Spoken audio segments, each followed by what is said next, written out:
皇后重赏了我，不仅赐了金银，还亲笔题字，封我为花中魁首。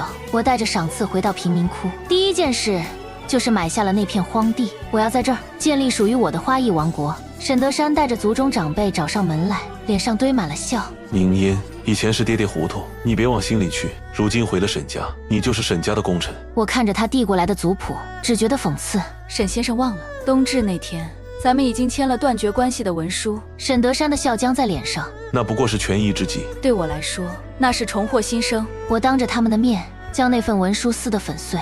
从今往后，世上只有沈宁烟的花艺，没有沈家的长女。沈西月在旁边气得直跺脚。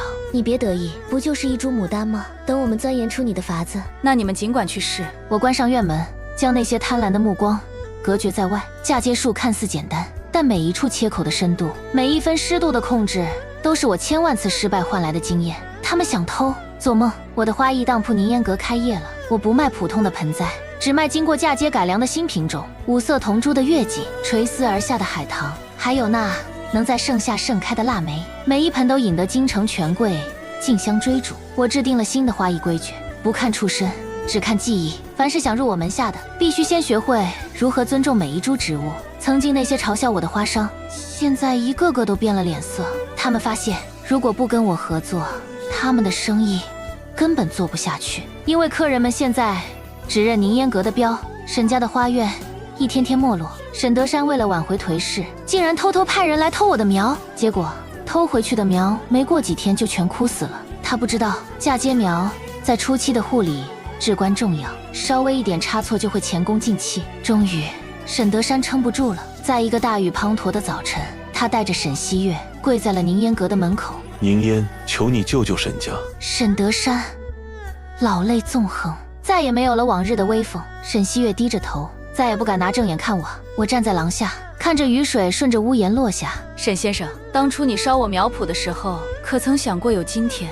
沈德山语塞，只是不停地磕头。只要你肯教我们法子，沈家以后的家主之位就是你的。我笑了，笑的眼泪都快出来了。家主之位，你觉得我现在还稀罕那个位置吗？我走到沈西月面前，抬起她的下巴。二妹，你当初说我的花是不伦不类的怪物，现在呢？沈西月颤抖着嘴唇。是我眼拙。我松开手，冷冷地看着他们。想学我的技艺可以，但你们必须从学徒做起。挑粪、挑水，简直一样都不能少。沈德山愣住了。我好歹是花形前辈，在我这里只有师徒，没有前辈。我转身走进屋内，想好了再来，我的耐心有限。沈德山最终还是没能拉下脸来当学徒，他变卖了所有的家产，带着沈西月回了老家。而沈家的那些伙计，大半都投奔到了我门下。随着宁烟阁的名声越来越响，连异国的商人都慕名而来。我开始尝试更大胆的实验，我将南方的荔枝嫁接到北方的耐寒树种上，尝试让京城的人也能吃到新鲜的果子。虽然过程中遇到了无数困难，但我再也不会感到孤独，因为我身边聚拢了一群志同道合的年轻人，他们管我叫祖师。有一年春天，皇后娘娘再次微服私访，她看着满园春色，感慨万千。宁烟，你不仅改变了花，还改变了这世间的成见。我弯腰修剪着一只新芽，轻声回应：娘娘，花本无罪，成见才是枷锁。我只是想让他们开出本该有的样子。看着那些曾经嘲笑我的同行，如今卑微的等在门外求见，只为求我收他们的子弟为徒，我心中那一丝最后的不平也终于烟消云散。这世间唯有实力才是最好的回击。然而成功背后的阴影始终未曾散去。京城最大的花商联合起来，试图通过官府压制我。他们联名上书，称我通过妖法改变植物本性，恐有伤天和，甚至可能影响国运。这种莫须有的罪名，在古代是足以致命的。那段时间，宁烟阁门口常有官差巡逻，客人们也开始犹豫。